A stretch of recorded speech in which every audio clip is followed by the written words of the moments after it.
नमस्कार दोस्तों, हम आपका स्वागत करते हैं YouTube चैनल पर। दोस्तों आज हम बताएंगे आपको रीट के बारे में। रीट एक पहली बनता जा रहा है।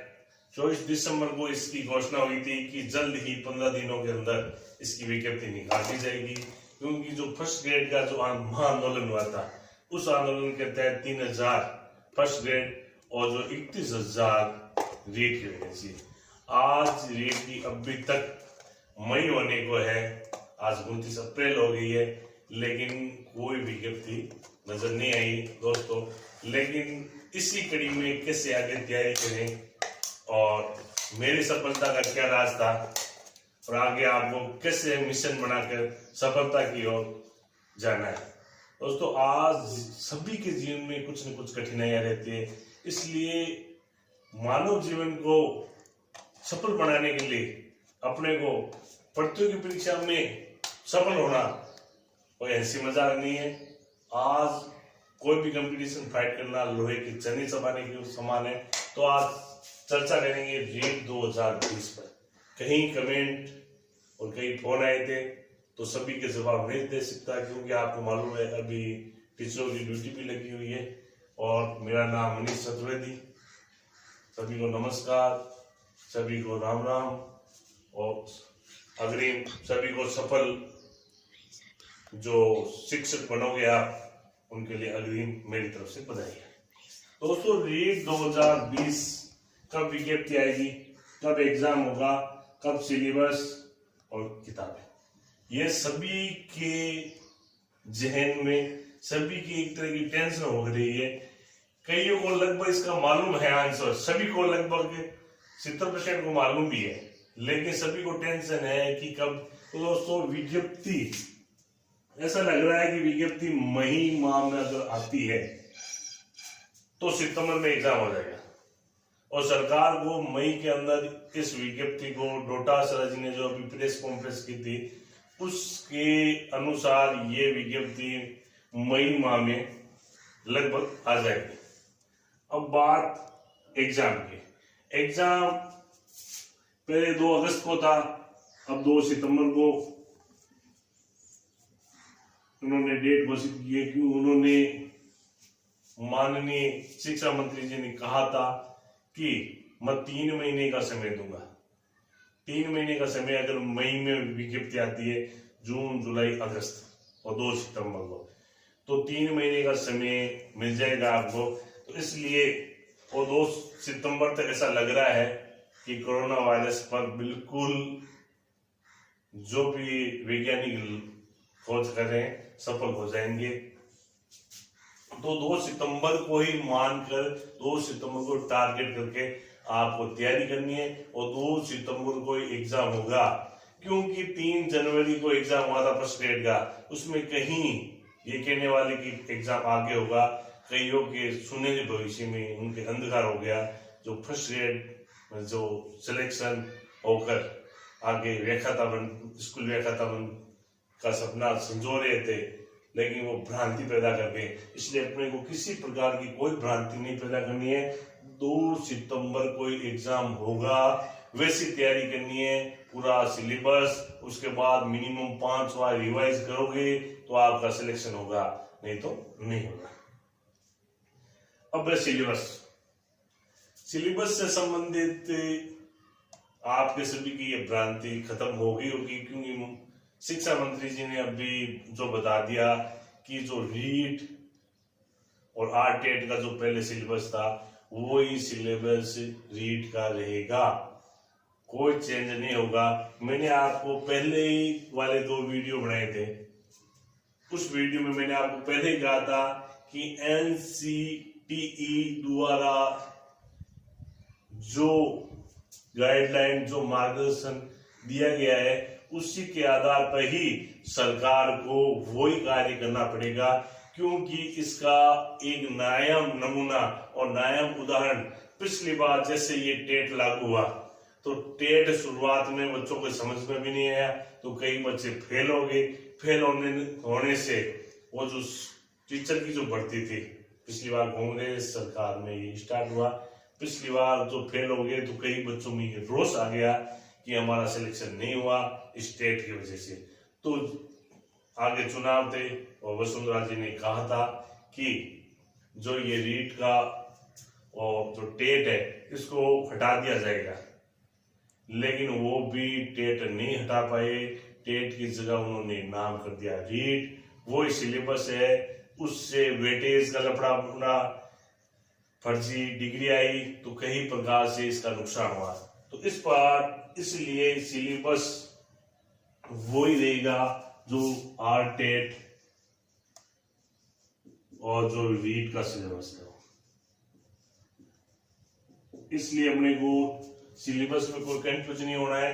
अब बात रही है कि ये इसी एग्जाम से सिलेक्शन होगा क्या, अभी तक जो जानकारी मिली हुई है, क्योंकि वेटेज अगर सरकार को हटाना है तो एक एग्जाम से वो भर्ती नहीं करवा सकते, इसलिए दूसरा एग्जाम उनको करवाना पड़ेगा। दूसरे एग्जाम करवाने के लिए राजस्थान के बच्चों को मौका देने के लिए वो ये रणनीति अपनाएंगे जो पिछली बार कांग्रेस सरकार में थी, राजस्थान जीके का और वित्त जो आपका सब्जेक्ट है, एसएसटी वाले एसएसटी, साइंस मैथ वाले साइंस मैथ। किसी भी प्रकार से आपको इसमें से राजस्थान जीके आएगा तो दूसरा पेपर होगा। अभी तक ये जो सिलेक्शन का आधार है वो ही होगा।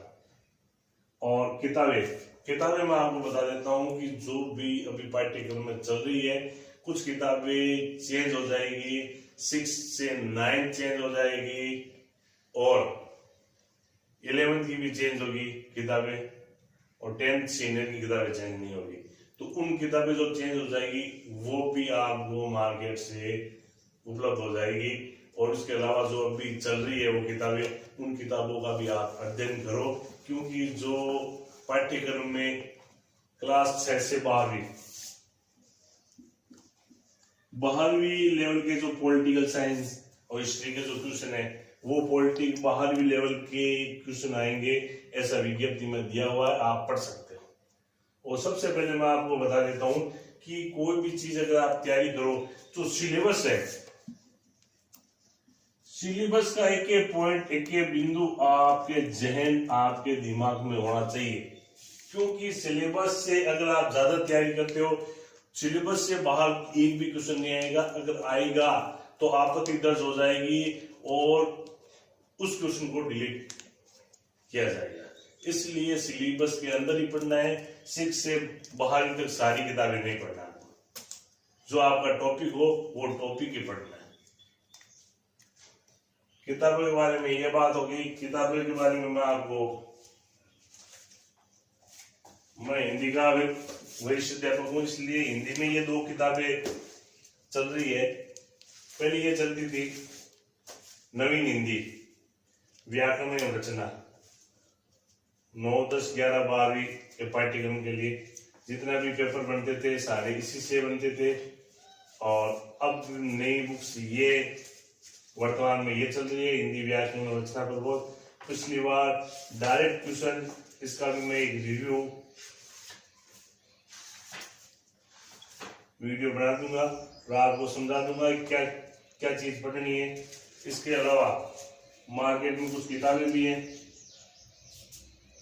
हृदय बहाली की, और उनकी मैं आपको पूरी इसके नोट्स में मिल जाएंगे। आपको मेरे द्वारा बनाए हुए कुछ नोट्स है हिंदी के लिए, जो पिछली बार मेरी हिंदी में 30 में से 30 नंबर आने में उस नोट्सों में बहुत प्रमुख भूमिका निभाई थी।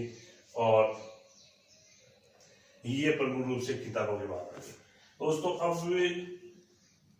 पिछला जो वीडियो बनाया था उसमें सभी ने कहा कि सर पढ़ने का क्या तरीका है, आपका पढ़ने का क्या टाइम टेबल था, आप कैसे पढ़ते थे। तो मैं आपको मेरे विचार मैं साझा कर रहा हूँ। आपको किसी प्रकार से सुझाव हमेशा मानना जरूरी नहीं है, सुझाव सिर्फ सुझाव होते हैं, इसलिए आपको सुझाव से ये जरूरी नहीं मैंने ये कह दिया तो आप वैसा ही करो। ये मेरा सुझाव है, आपको सफल लोगों के जो भी है सुझाव लेने चाहिए। मैंने भी आजकल तो यूट्यूब आ गया है, हमारे समय में जो भी सफल थे हम उनके पीछे भागते थे, उनसे टाइम लेते थे, उनसे गाइडलाइन में हम तैयारी करते थे। तो दोस्तों पढ़ने का तरीका ये है, अगर आप सुबह उठ कर पढ़ सकते हो तो सबसे इम्पोर्टेंट है, क्योंकि मैं सुबह 3 बजे उठता था। सुबह की पढ़ाई सर्वाधिक इम्पोर्टेंट रहती है, सुबह की पढ़ाई जैसी। और उसके बाद सुबह जितना आप पढ़ रखे हो उसका रिवाइज लगभग 8 बजे तक हो जाना चाहिए। कोई भी सब्जेक्ट का ऐसा शेड्यूल बनाओ जिससे हिंदी, मनोविज्ञान और जो आपकी साइंस का इंग्लिश है, प्रत्येक दिन एक विषय का आपका जो आप रिवाइज है वो रिवाइज कर लिया करो। और अगर आप लेट नाइट तक पढ़ सकते हो तो लेट नाइट तक पढ़ो। और छोटा बच्चा बदमाशी कर रहा है इसलिए हंसी आ रही है, नहीं बेटा ऐसा नहीं। नोट्स कैसे बनाए, नोट्स कैसे बनाए, नोट्स के बारे में मैं आपको बता देता हूँ। वर्तमान में नोट्स इतने पड़े हैं प्रत्येक कोचिंग के, प्रत्येक, लेकिन कितने नोट्स बना लो, कितनी कोचिंग कर लो, लेकिन मैं आपको एक चीज बता देता हूं, अगर आप स्वयं लिखित खुद के नोट्स नहीं बनाओगे तो आप जीवन में कंपटीशन फाइट नहीं कर सकते। आपको खुद के नोट्स बनाने ही पड़ेंगे। खुद के नोट्स का फायदा यह है कि आपको रिवाइज में आसानी होगी। दूसरों के नोट्स से, जितने भी नोट्स है आपके पास मैटर है, उन मैटर से तैयार करके बना लो, क्योंकि लिखने से 3 बार पढ़ो चाहे 1 बार लिखो, इतना फर्क पड़ता है। उन चीजों को बार बार फिर रिवाइज करो, रिकॉल करते रहो। और बिना विज्ञप्ति कैसे तैयारी, दोस्तों विज्ञप्ति आएगी, एग्जाम होगा, ये कन्फर्म है। और विज्ञप्ति आने के बाद तो सभी तैयारी करेंगे। और जो कंफ्यूज में चल रहे हैं चलने दो, क्योंकि लगना तो 31,000 हुई है और कैंडिडेट कितने हैं, लगभग 10 और 12 लाख के बीच में आएंगे, क्योंकि बाहर के राज्यों के भी आएंगे। तो 12 लाख कैंडिडेट रिटर्न में होंगे इस बार। तो 12 लाख में से 31,000 को लगना है। तो जो कंफ्यूज हो रहे हैं उनकी, उन्होंने कह दिया कि इस साल तो कुछ होगा ही नहीं, ऐसा मत सोचो। आप अगर आपको सफल होना है, बिना विज्ञप्ति के ही आपको तैयारी करनी है, क्योंकि विज्ञप्ति वैकेंसी आएगी। यूपीएससी की तैयारी जो करने वाले हैं, जो आईएएस वगैरह, कक्षा 6 क्लास से वो स्टार्ट कर देते हैं उनका अपना टारगेट, तब जाकर वो एक झटके में सिलेक्शन हो जाता है। अभी आपने सुना होगा 21 वर्ष का आरजेएस बन गया, जो राजस्थान की न्यायिक सेवा में टॉपर है, मात्र 21 वर्ष का। कुछ जीनियस बच्चे होते हैं और उनकी गाइडलाइन होती है। इस प्रकार आप अब विज्ञप्ति, अगर आपने बीएड कर लिया तो टीचर बनना आपको, तो बिना विज्ञप्ति की आप टेंशन लो। और अब भी अगला जो है, एक साथ सभी की तैयारी। एक साथ सभी की तैयारी कैसे करें आप? तो दोस्तों मैं आपको सबसे पहले ये बता देता हूं कि आपको तैयारी किन्हीं में से एक को चुनना है। चाहे आप रीट की करो, चाहे आप पटवार की करो, चाहे राजस्थान पुलिस की करो। अगर आप एक टारगेट रखोगे, एक बार आपको जॉब लगना है, तो उसी की, और जो जिसकी पहले आप कर चुके हो तो उसकी करो आप।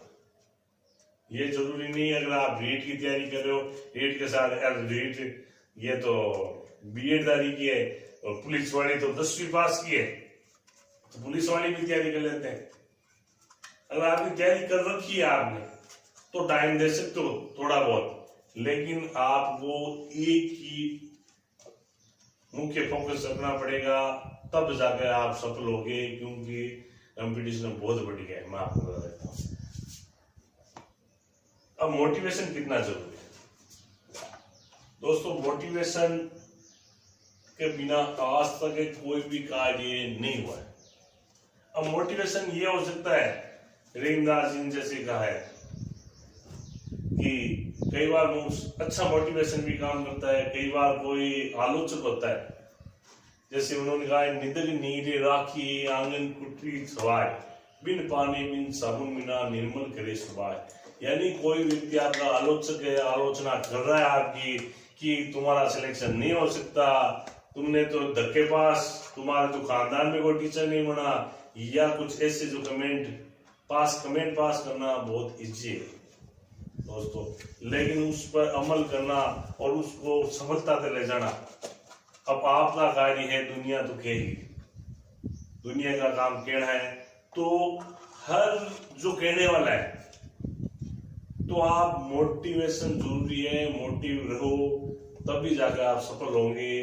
और पॉजिटिव रहो, अगर आप पॉजिटिव रहोगे तो आपको सफलता मिलेगी। अगर पॉजिटिव नहीं, नेगेटिव आगे कि इतनी भीड़ है, 13 लाख 12 लाख 10 लाख, उसमें हमारा सिलेक्शन कहाँ होगा।